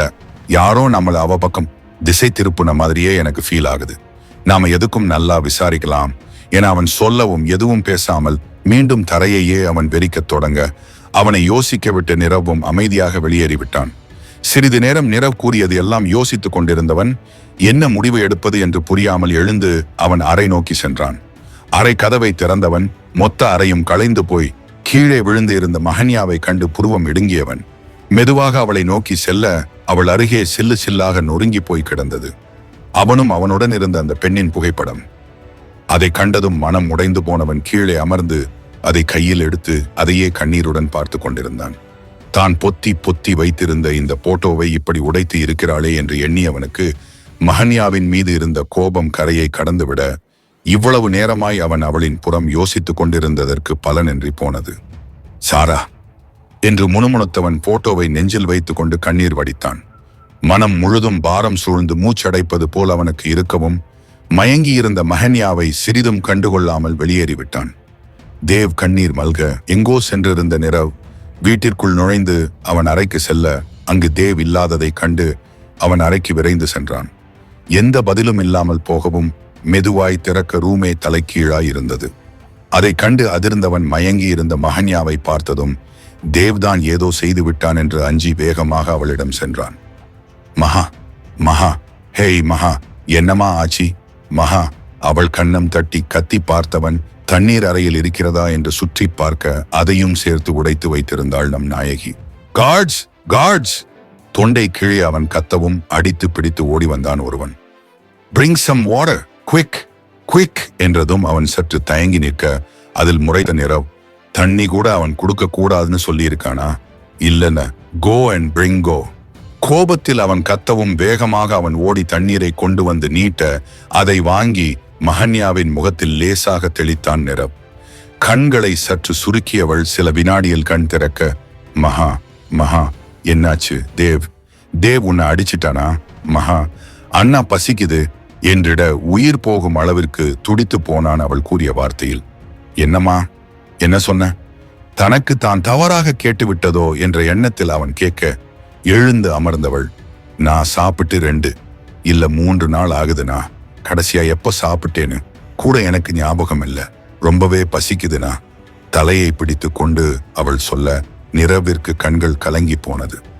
ஒரு வினாடிடா மகா, நான் வந்துடுறேன் என்றவன் வெளியே சென்று மேலே இருந்தே கத்தினான், கமலா அக்கா கமலா அக்கா. அவன் கத்தியதில் என்னவோ ஏதோவென்று பதறி போய் அவர் வந்து மேலே பார்க்க, சாப்பாடு தட்டுல போட்டு மேல கொண்டு வாங்க, அப்படியே குடிக்க தண்ணியும் கொண்டு வாங்க, சீக்கிரம் சீக்கிரம் வாங்கக்கா என்றவன் உள்ளே சென்று விட மகாவின் நிலையில் எந்த மாற்றமும் இல்லை. தேவ் உனக்கு சாப்பாடு எதுவும் கொடுக்கலையா மகா? குற்ற உணர்ச்சி அதிகமாகி இதயத்தை போட்டு அழுத்தியது அவனுக்கு. கொடுத்தாருனா பிரெட் எனக்கு சுத்தமா பிடிக்காது, சாப்பிட்டா வாமிட் பண்ணிடுவேன். நானும் அதை சாப்பிட ட்ரை பண்ணேன். ஆனா மொத்தமும் கடவுள் புண்ணியத்துல நீங்க வந்தீங்கன்னா ரொம்ப தேங்க்ஸ் என்றவளை கண்டவனின் மனம் இது எல்லாமே உன்னால் தான் என்று குற்றம் சாட்ட தலை குனிந்து நின்றவன் கமலா உணவை கொண்டு வரவும் அவரிடம் போய் வாங்கி வந்து மகாவிடம் கொடுத்தான். உணவை பார்த்து 3 நாட்கள் ஆகிவிட்டது. இவ்வளவு அருகில் உணவை பார்த்ததும் அவளுக்கு கண்ணே கலங்கிவிட்டது. நேராக ரெஸ்ட் ரூம் சென்றவள் கையை கழுவி விட்டு அதை எடுத்து உண்ணத் தொடங்க, ஸ்ருதிக்கு ஃபீஸ் பே பண்ணிட்டேன் என்றான் நிரவ். அதில் புன்னகைத்தவள், அவளை பாத்தீங்களா அண்ணா, எப்படி இருக்கா, நல்லா இருக்காளா? சாப்பிடுவதை நிறுத்தி அவள் கேட்கவும் உண்ணும்படி கூறியவன் ஸ்ருதியை பார்த்ததில் இருந்து அவ் பேசியது வரை அனைத்தையும் கூறி முடிக்க தங்கை தன்னை நினைத்து வருந்தி கொண்டிருப்பதை எண்ணி வருத்தம் கொண்டாள் மகா. ஸ்ருதி ரொம்ப தைரியமான பொண்ணோ? உதட்டில் சிரிப்பு நகை அரும்பியது அவளை பற்றி பேசும்போது.